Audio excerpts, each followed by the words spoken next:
Good evening, ladies and gentlemen. Welcome to another edition of Ghost Stories for Scary Times. This is so we can explore the imagined fears to deal with the very real ones outside. As usual, too, during this time of quarantine, if you are starting to get a little bit filled with despair or depression, please remember, reach out to loved ones, to friends and family. Do some Zooming, do some Skyping, do some FaceTime. Really reach out, find something creative to do, and keep reminding yourself this isn't going to last forever. It will eventually end. Please hang in there. There are a bunch of people out there that love you. They want to see you in one piece. Tonight's tale by Vincent O'Sullivan. This is called The Burned House.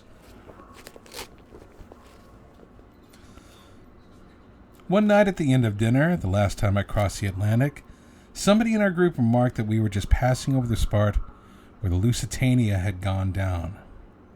Whether this were the case or not, the thought of it was enough to make us rather grave. And we dropped into some more or less discussion about the emotions of men and women who see all hope gone, and realize that they are going to sink with the vessel. From that, the talk wandered to the fate of the drowned. Was not theirs, after all, a fortunate end? Somebody related details from the narratives of those who had been all but drowned in the accident of the war. A Scotch lady inquired fancifully if the ghosts of those who are lost at sea ever appear above the waters and come aboard ships. Would there be a danger of seeing one when the light was turned out in her cabin? This put an end to all seriousness, and most of us laughed. But a little, tight-faced man, bleak and iron-gray, who had been listening attentively, did not laugh. The lady noticed his decorum and appealed to him for support. "You are like me. You believe in ghosts?" she asked lightly. He hesitated, thinking it over. "In ghosts," he repeated slowly. "No, I don't know as I do. I've never had any personal experiences that way. I've never seen the ghosts of anyone I knew. Has anybody here?" No one replied. Instead, most of us laughed again, a little uneasily, perhaps. "All the same, strange things enough happen in life," resumed the man, "even if you leave out ghosts, that you can't clear up by laughing. You laugh till you've had some experience big enough to shock you, and then you don't laugh anymore. It's like being thrown out of a car." At this moment there was a blast on the whistle, and everybody rushed up on the deck. As it turned out, we'd only entered into a belt of fog. On the upper deck, I fell in again with the little man, smoking a cigar and walking up and down. We took a few turns together, and he referred to the conversation at dinner. Our laughter evidently rankled in his mind. "So many strange things happen in life that you can't account for," he protested. "You go on laughing at faith healing and at dreams and this and that, and then something comes along that you just can't explain. You've got to throw up your hands and allow that it doesn't answer to any tests our experience has provided us with. Now, I'm, as a matter of fact, a man as any of those folks down there, but once I had an experience which I had to conclude was out of the ordinary. Whether other people believe it or not, or whether they think they can explain it, doesn't matter. It happened to me, and I could no more doubt it than I could doubt having had a tooth pulled after the dentist had done it. So if you'll sit down here with me in this corner, out of the wind, I'll tell you how it was. Some years ago, I had to be for several months in the north of England. I was before the courts. It doesn't signify now what for, and it's all forgotten by this time, but it was a long and worrying case, and it aged me by 20 years. Well, sir, all through the trial in that grimy Manchester courtroom, I kept thinking and thinking of a fresh little place I knew in the Lake District. And it helped me get through the hours by thinking that if things went well with me, I'd go there at once. And so it was on the very next morning after I was acquitted, I boarded the northbound train. It was the early autumn. The days were closing in, and it was night and cold when I arrived. The village was very dark and deserted. They don't go out much after dark in those parts. Anyhow, and the keen mountain wind was enough to quell any lingering desire. The hotel was not one of those modern places which are equipped and upholstered like the great city hotels. It was one of the real old-fashioned taverns, about as uncomfortable places as there are on earth, where the idea is to show the traveler that traveling is a penitential state, and that, morally and physically, the best place for him is at home. The landlord brought me a kind of supper, with his hat on and a pipe in his mouth. The room was chilly, but when I asked for a fire, he said he guessed he couldn't go out to the woodshed till morning. There was nothing else to do when I'd eaten my supper but to go outside, both to get the smell of the lamp out of my nose and to warm myself up by a short walk. Now, as I didn't know the country well, I didn't mean to go far, but although it was an overcast night with a high northeast wind and an occasional flurry of rain, the moon was up, and even concealed by the clouds as it was, it yet lit the night with a kind of twilight gray, not vivid like the open moonlight, but good enough to see some distance. On account of this, I prolonged my stroll, and I kept working on till I was a considerable way from the village, and in a region as lonely as anywhere in the mountain stream. What with the passion of the wind pouring through the high trees and the shout of the water racing among the boulders, it seemed to me sometime like the noise of a crowd of people. Sometimes the branches of the trees became so thick that I was walking as if in a black pit, unable to see my hand close to my face, and then coming out from the tunnel of branches, I would step once more into a gray clearness which opened the road and surrounding country a good way on all sides. I suppose it might be some 3/4 of an hour I had been walking when I came to a fork in the road. One branch ran downward, getting almost on a level with the bed of the torrent. The other mounted in a steep hill. And this, after a little idle debating, I decided to follow. So after I had climbed for more than half a mile, thinking that if I should happen to lose track of one of the landmarks, I should be very badly lost, the path, for it was now no more than that, curved, and came out on a broad plateau. And then, to my astonishment, I saw a house. It was a good-sized house, 3 stories high, with a veranda around 2 sides of it, and from the elevation on which it stood commanded a far stretch of country. There were a few great trees at a little distance from the house, and behind it, a stone's throw away, was a clump of bushes. And still it looked lonely and stark, offering its foresighted unprotected to the winds. For all that, I was glad to see it. It doesn't matter now, I thought, whether I've lost my way or not. The people in the house will set me right. But when I came up to it, I found that it was, to all appearances, uninhabited. The shutters were closed on all the windows. There was not a spark of light anywhere. And there was something about it, something sinister and barren, that gave me the kind of shiver you have at the door of a room where you know that a dead man lies inside, or if you got thinking hard about dropping over the rail into that black waste of waters out there. This feeling, you know, isn't altogether unpleasant. You relish all the better your present security. And it was the same with me standing before that house. I wasn't really frightened. I was alone up there, miles from any kind of help, at the mercy of whatever might be lurking behind the shutters of that sullen house. But I felt that by all the chances I was perfectly alone and safe.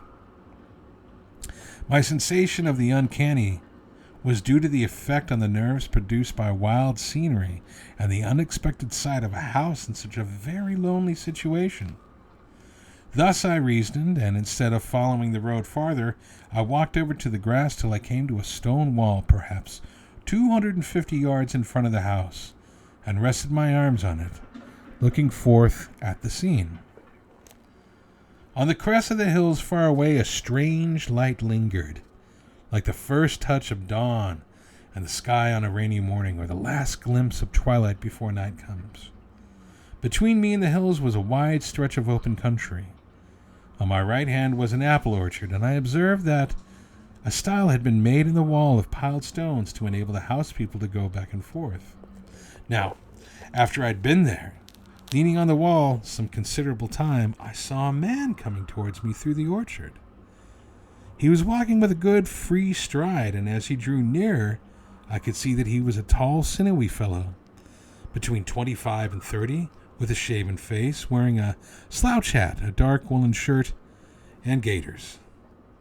When he reached the stile and began climbing over it, I bade him good night in neighborly fashion. He made no reply, but he looked me straight in the face. The look gave me a qualm. It's not that it was an evil face, mind you. It was a handsome, serious face, but it was ravaged by some terrible passion. Stealth was on it, ruthlessness, and a deadly resolution, and at the same time such a look as a man driven by some uncontrollable power might throw on surrounding things, asking for comprehension and mercy. It was impossible for me to resent his churlishness. His thoughts were so certainly elsewhere. I doubt if he even saw me. Now he could not have gone by more than a quarter of a minute when I turned to look after him, and he had disappeared. The plateau lay bare before me, and it seemed impossible that even if he had sprinted like an athlete, he could have gotten inside the house in so little time. But I've always made it a rule to attribute what I cannot understand to natural causes that I fail to observe. I said to myself, no doubt the man had gone back into the orchard by some other opening in the wall tower, or that he might be some flaw in my vision owing to the uncertain and distorting light. But even as I continued to look towards the house, leaning my back now against the wall, I noticed there were lights springing up in the windows behind the shutters, and they were flickering lights, not bright, now dim, and had a ruddy glow like firelight. And before I had looked long, I became convinced that it was indeed firelight. The house was on fire. Black smoke began to pour from the roof. The red sparks flew in the wind. And then at the window above the roof, the veranda, the shutters were thrown open, and I heard a woman shriek. I ran towards the house as hard as I could, and when I drew near, I could see her plainly. She was a young woman. Her hair fell in disorder over her white nightgown. She stretched out her bare arms, screaming. I saw a man come behind and seize her, but they were caught in a trap. The flames were licking round the windows, and the smoke was killing them. Even now, that part of the house where they stood was caving in. Appalled by this horrible tragedy which had thus suddenly risen before me, I made my way still nearer to the house, thinking that if the two could struggle to the side of the house not bounded by the veranda, they might jump, and I might help break the fall. I was shouting this at them. I was right up close to the fire, and then I was struck by... I noticed for the first time an astonishing thing. The flames had no heat in them. I was standing near enough to the fire to be singed by it, and yet I felt no heat. The sparks were flying about my head. Some fell on my hands, and they didn't burn. And now I perceived that, although the smoke was rolling in columns, I was not choked by the smoke, and that there had been no smell of smoke since the fire broke out. Neither was there any glare against the sky. And as I stood there stupefied, wondering how these things could be, the whole house was swept by a very tornado of flame and crashed down in a red ruin. Stricken to the heart by this abominable catastrophe, I made my way uncertainly down the hill, shouting for help. And as I came to a little wooden bridge spanning the torrent just beyond where the roads forked, I saw what appeared to be a rope in loose coils lying there. I saw that part of it was fastened to the railing of the bridge and hung outside, and I looked over, and there was a man's body swinging by the neck between the road and the stream. I leaned over still farther, and then I recognized him as the man I'd seen coming out of the orchard. His hat had fallen off, and the toes of his boots just touched the water. It seemed hardly possible, and yet I was certain that was the man, and he was hanging there. I scrambled down the side of the bridge, and put out my hand to seize the body so that I might lift it up and retrieve the weight on the rope, and I succeeded in clutching hold of his loose shirt, and for a second I thought that it had come away in my hand. Then I found my hand had closed on nothing. I had clutched nothing but air, and yet the figure swung by the neck before my eyes. I was suffocated with such horror that I feared for a moment that I must lose consciousness. The next minute I was running and stumbling along that dark road in mortal anxiety, my one idea being to rouse the town and bring man to the bridge. That, I say, was my intention. But the fact is that when I came at last inside of the village, I slowed down instinctively and began to reflect. After all, I was unknown there. I'd just gone through a disagreeable trial in Manchester, and rural people were notoriously given to groundless suspicion. I'd had enough of the law and of arrest without sufficient evidence. The wisest thing would be to drop a hint or two before the landlord and judge by his demeanor whether to proceed. I found him sitting where I'd left him, smoking, in his shirt sleeves with his hat on. "Well," he said slowly, "I didn't know where you'd got to." I told him I'd been taking a walk. I went on to mention casually the fork in the road, the hill, and the plateau. "And who lives in that house?" I asked with a good show of indifference. On top of the hill." He stared. "House? There ain't no house up there," he said positively. "Old Joe Snedeker, who owns the land, says he's going to build a house up there for his son to live in when he gets married. But he ain't begun yet, and some folks reckon he never will." "I feel sure I saw a house," I protested feebly, but I was thinking. No heat in the fire, no substance in the body. I hadn't the courage to dispute. The landlord looked at me not unkindly. "You seem sort of done up," he remarked. "What you want to do is go to bed." The man who was telling me the story paused, and for a moment we sat silent, listening to the pant of the machinery, the thrumming of the wind in the wire stays, and the lash of the sea. Some voices were singing on the deck below. I considered him with the shade of contemptuous superiority we feel as a rule towards those who tell us their dreams or what some fortune teller has predicted. "Hallucinations," I said, at least with reassuring indulgence. "Trick of the vision, toxic, ophthalmia. After the long strain of your trial, your nerves were shattered." "Well, that's what I thought of myself," he replied shortly, "especially after I had been out to the plateau the next morning and saw no sign that a house had ever stood there." "And no corpse at the bridge," I said and laughed. "And no corpse at the bridge." He tried to get a light for another cigar. This took him some little time, and when at last he managed it, he got out of his chair and stood looking down at me. "Now listen. I told you that the thing happened several years ago. I got almost to forget it if you can only persuade yourself that a thing is a freak of imagination. It pretty soon gets dim inside your head. Delusions have no staying power once it's realized that they're delusions. So whatever it did come back to me, I used to think how near I had once been to going out of my mind. And that was all. Well, last year being up north, I went up to that village again. And I went to the same hotel and found the same landlord. And he remembered me at once as the feller who stayed with him and thought he saw a house. "I believe you had the Jim Jams," he said. We laughed, and the landlord went on. "There's been a house since there, though." "Has there?" "Yeah. And it's been as well if there had never been. Old Sneggerter built it for his son, a fine big house with a veranda on two sides. The son, young Joe, got courted Mabel Ellingly from Windermere. She'd gone down to work in a shop somewhere in Liverpool. Well, sir, she used to get carrying on with another young fellow about there, Jim Travers, and Jim was wild about her. He used to save up his wages to go down to see her. But she chucked him in the end and married Joe, I suppose because Joe had the house and the old man's money to expect. Well, poor Jim must have gone quite mad. And what do you think he did?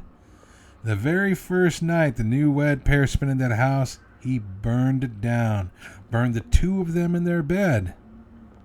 And he was as nice and quiet a feller as you want to see. He may have been full of whiskey at the time, though. No, he wasn't, I said. The landlord looked surprised. You've heard about it? No. Go on. Yes, sir, he burned them in their bed. And then what do you think he did? He hung himself at the little bridge half a mile below. You remember where the road divides? Well, it was there. I saw his body hanging there myself the next morning. The toes of his boots were just touching the water. And that's all for tonight. Thanks for clicking on this and giving it a look-see. If you enjoyed the stories and want more, please hit like, subscribe, and turn on notifications. I will have more coming for you for the remainder of this week and more coming in the future. Thanks again, and you guys have a great night. One more time, stay safe, and remember, this quarantine will eventually end. Hang in there till then.